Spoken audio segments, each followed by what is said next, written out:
Hey guys, today I bring you the story of Ivy Harrington, an ordinary woman who, after a near-death experience, returned with an urgent message about October 29th. What she saw on the other side will give you goosebumps. Before we start, leave your like, subscribe to the channel and activate the bell so you don't miss any content like this. Get ready for a transformative story that promises to move you. My name is Ivy Harrington, and I am 34 years old. Sitting here, trying to organize my thoughts to share this experience, I realize how my life until a few weeks ago followed such a predictable, orderly pattern. I'm an ordinary person, the kind you see every day on the busy streets of Portland, Oregon. I work at a technology company, where my days are filled with meetings, spreadsheets, and deadlines. I have always been known for my down-to-earth and practical nature, characteristics that have helped me build a solid and respectable career. My friends describe me as balanced, maybe even a little too cautious. I have an interest in spirituality that has gradually grown over the years. It's not something that defines my personality. It's always been more of a gentle curiosity, like music playing softly in the background of my everyday life. I occasionally participate in meditation groups and read books about personal development, but I've never really delved into these topics. My daily routine is, or was, quite ordinary. I wake up early, exercise before work, spend the day at the office, meet friends on the weekends for coffee or a movie. It's a life that many would consider normal, even monotonous. I have a small apartment in the Pearl District, where I live alone with my cat, Max. However, I am here today to share something that has completely transformed my understanding of life, death, and everything in between. What I experienced was not just a personal awakening, it was a revelation about a transformation that I believe is approaching for all of us. I'm not here to convince anyone. I know that many may doubt what I am going to report, and I completely understand. Until a few weeks ago, I would probably be the first to question a story like this. But now, I feel it is my responsibility to share what I experienced, not just as a personal testimony, but as a possible harbinger of something greater to come. I'm at Portland General Hospital for what should be routine surgery. The hospital environment has its own rhythm this morning. Nurses rush through the corridors, medicine carts clank against the floor, and the distinctive smell of antiseptic permeates the air. The change of plans starts early. The doctor who was supposed to perform my surgery, Dr. Thompson, with whom I had already seen 3 times, was unable to attend. A family emergency, they quickly explain. An on-call team is called to assist me. I watch their faces as they review my chart. Tired eyes, strained expressions of someone at the end of a long shift. The head nurse, a middle-aged woman with gray hair peeking out of her surgical cap, tries to reassure me. His voice is gentle, but I notice a hint of concern in his eyes as he checks my vitals. The anesthetist looks particularly exhausted, his hands shaking slightly as he prepares the equipment. There's something in the air today, a different energy that I can't explain. The small details seem amplified. The clock on the wall that occasionally skips a second. The fluorescent lights that subtly flicker. The unusual silence that hangs in the hallways between routine activities. As they prepare me for surgery, I observe every detail of the environment as if a part of me knows that this moment is important. The walls are an immaculate hospital white, but they have small marks from stretchers that scratched them as they passed by. The ceiling has exactly 12 ceiling tiles up to the operating room door. I count them 3 times. The temperature in the room is too low, making my skin crawl under the thin hospital gown. The surgical instruments clink as they are arranged, creating a strange metallic music that echoes throughout the room. Every sound, every image, every sensation seems recorded with extraordinary clarity in my memory, as if this moment were being photographed in high definition by my senses. Now I'm in the operating room, lying on the cold stainless steel table. The environment is surreal under the bright surgical lights. Everything seems to glow with an almost otherworldly clarity. The medical team moves around me like shadows in a complex, silent choreography. The first dose of anesthesia is administered through the access in my left arm. The cold liquid courses through my veins, but something is clearly wrong. My body doesn't respond as it should. I don't feel the usual progressive numbness that anesthesia is supposed to cause. Instead, I remain painfully aware of each passing second. I watch the doctors. Expressions change subtly. Their eyes meet above the surgical masks, communicating silent concern. The anesthetist frowns, repeatedly checking his monitors. I hear snippets of whispered technical conversations, Medical terms I don't fully understand. The decision to apply a second dose is made after a brief discussion. It is at this moment that everything begins to change drastically. The icy liquid invades my veins again, but this time the sensation is different. It's as if every cell in my body is being frozen from the inside out. My vision begins to distort alarmingly. The overhead lights turn into glowing spirals, and the faces of the medical staff seem to melt like wax. A crushing pressure begins to build in my chest, as if an invisible weight is being placed on me. The air seems to become increasingly rarefied. I try to breathe, but my lungs don't respond like they should. It's as if the oxygen is being sucked out of the room. Panic begins to set in as I realize I can no longer control my own body. An intense, unearthly cold comes over me. Not the usual operating room cold, but something deeper, more fundamental. The sounds around me begin to distort. The voices of the medical staff become low and slow. The beeps of the monitors turn into a continuous, ominous hum.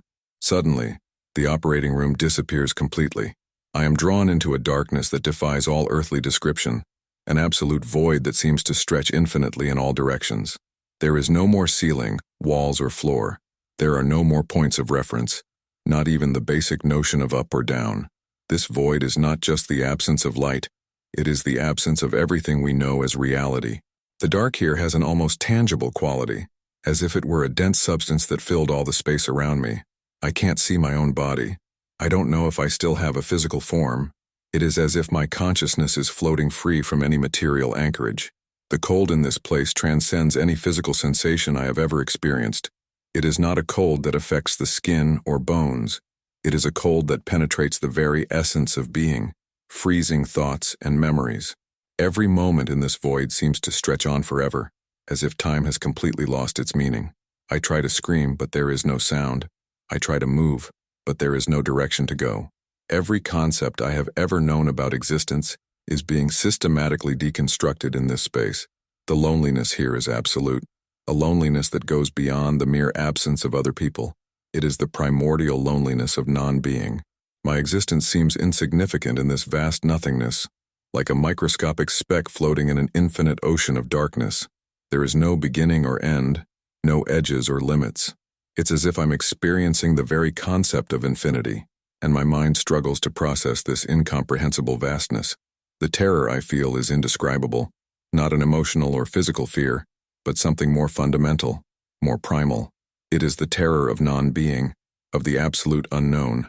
My consciousness seems to be dissolving into this void, like sugar in hot water, gradually losing its coherence and identity. Every second, if time still exists here, is an eternity of confrontation with absolute nothingness. There is no escape, there is no refuge. I am completely exposed to the vastness of the void, without any protection or comfort.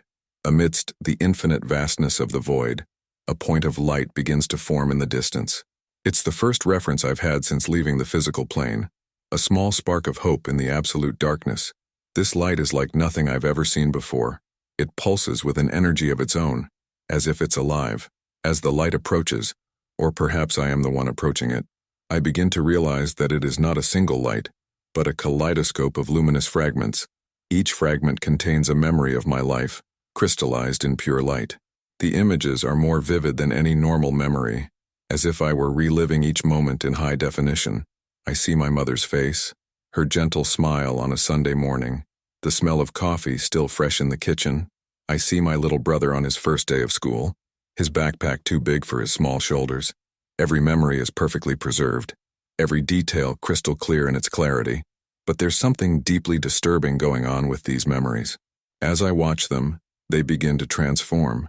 It's like watching photographs dissolving in acid. My mother's face begins to lose its definition, the contours melting away like ink in water. The scene of my brother's first day of school fades like smoke in the wind. One by one, the memories begin to disintegrate. It's not just images that are being lost. It's as if the very essence of these experiences is being erased from existence. Places I've known, people I've loved, moments that defined who I am, everything begins to fade away into the vastness of emptiness.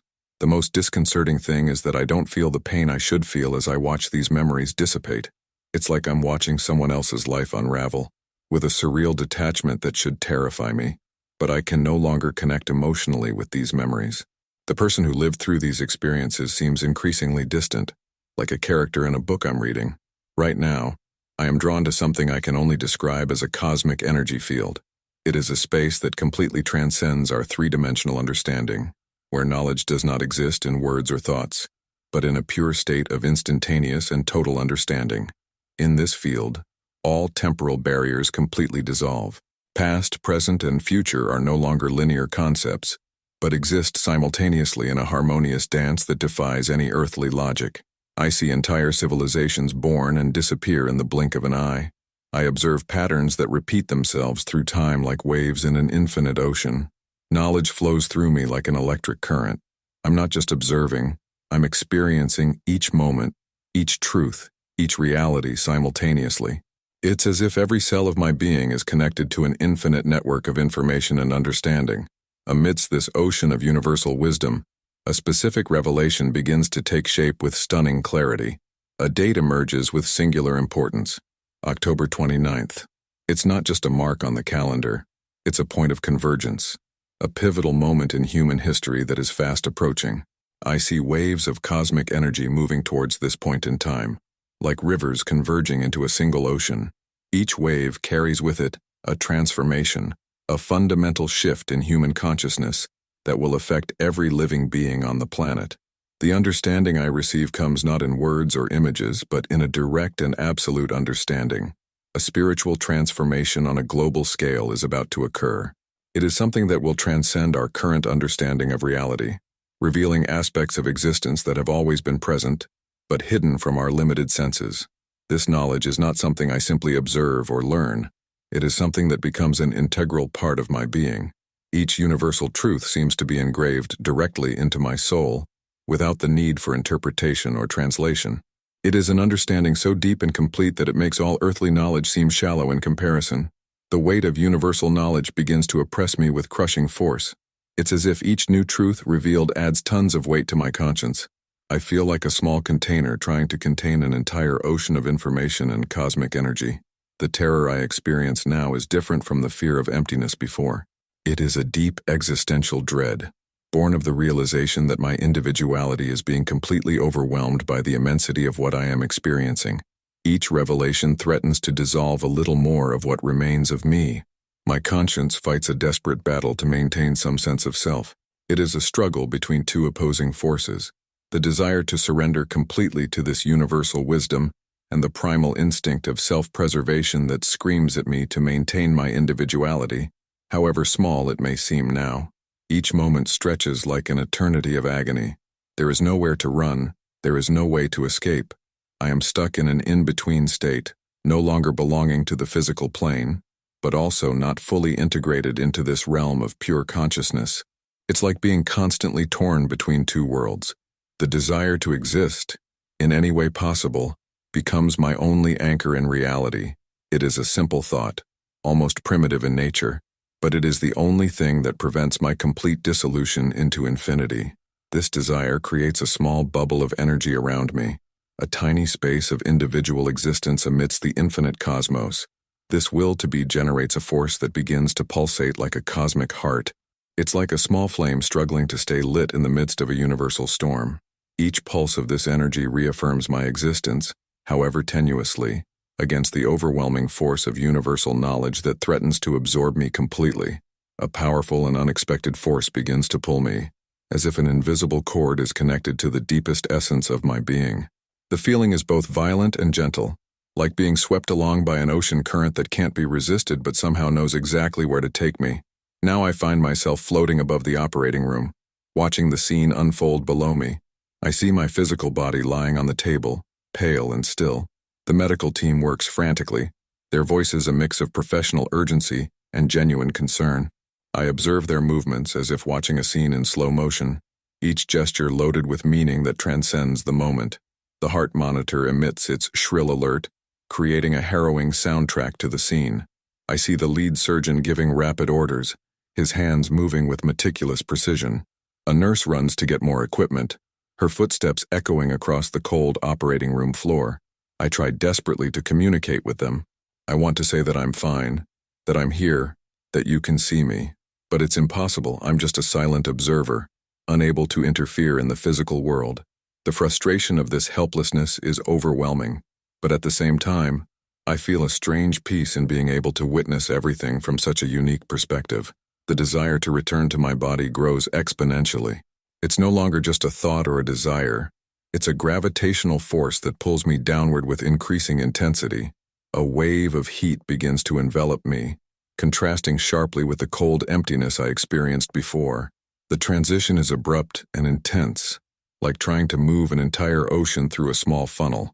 All the vastness of the experience I have had needs to somehow compress to fit back into the confines of my physical being. It is a painful process, not physically, but on a level that I cannot adequately describe with words. As I return to physical consciousness, I feel a loving presence completely enveloping me. It's not something I can see or touch. It's a feeling of absolute welcome that penetrates every atom of my being. It is like being immersed in an ocean of pure light, but a light that carries with it understanding and wisdom. A silent prayer springs from the depths of my being. I don't use words. It's more like a pure impulse to communicate with something bigger than myself. I ask, not with voice or thoughts, but with the very essence of my soul, that next time, if there is a next time, I may face this experience without the crushing weight of fear. The answer comes instantly, not in words or images, but in a wave of comforting warmth that radiates from the inside out. It is as if every cell in my body is being filled with a golden light that brings with it deep understanding and acceptance. A single word echoes in my consciousness: love. But it's not just a word, it's a complete revelation. A profound understanding that love is the fundamental force that keeps the entire universe moving. It's as if in this moment I can see the invisible threads of love that connect all existence. This message is accompanied by a peace that transcends any rational understanding. It is a state of serenity so profound that it makes all fears and worries seem insignificant. I understand, on a level beyond words, that love is the answer to the terror of emptiness, the antidote to the fear of non-existence. Every moment of this experience is etched into my soul with crystal clarity. The divine presence that surrounds me does not judge, does not demand. It just loves unconditionally. It is as if all the knowledge in the universe could be distilled into a single truth. Love is the most powerful force that exists, the only one capable of transcending even death. Now, lying in this hospital bed, I try to process the magnitude of what I just experienced. Every breath feels like a miracle, every heartbeat a precious reminder that I am still here, existing on this physical plane. The revelation about October 29th remains vivid in my consciousness, not as a simple date, but as a portal to an approaching collective transformation. Nurses come in and out of the room, checking my vitals, adjusting equipment, but I barely notice their presence. I am immersed in a state of deep contemplation, trying to integrate the universal truths I have experienced with the everyday reality that surrounds me. It's like trying to translate a language for which there are no equivalent words. I feel a huge responsibility weighing on my shoulders. The knowledge I received wasn't just for me. It's a message that needs to be shared, a preparation for something much greater to come. Every person who walks into my room, every look I meet, feels like an opportunity to begin conveying this message of imminent transformation. A new form of compassion blooms in my heart. It's no longer just empathy. It's a deep understanding of the interconnectedness of all souls, a visceral understanding that every human being is part of a much larger cosmic tapestry. I observe the doctors, the nurses, the other patients, and I see beyond their physical forms, perceiving the divine light that dwells in each one. This experience wasn't just a personal awakening, it was a call to help others prepare for the change that is coming. Every moment now feels precious, every interaction an opportunity to sow the seeds of the expanded consciousness I have experienced. The love I felt in that dimension continues to reverberate in my being, transforming the way I see and interact with the world. It's as if I've returned with a new vibrational frequency, one that allows me to perceive the beauty and meaning hidden in the simplest everyday things. Now I know that my mission is to share this frequency, to help others tune into this new reality that is approaching. If you like this beautiful spiritual testimony, leave a like, comment on your impressions, subscribe to the channel, and don't forget to activate the notification bell to watch each new video and help us spread this message to a greater number of people. Until next time.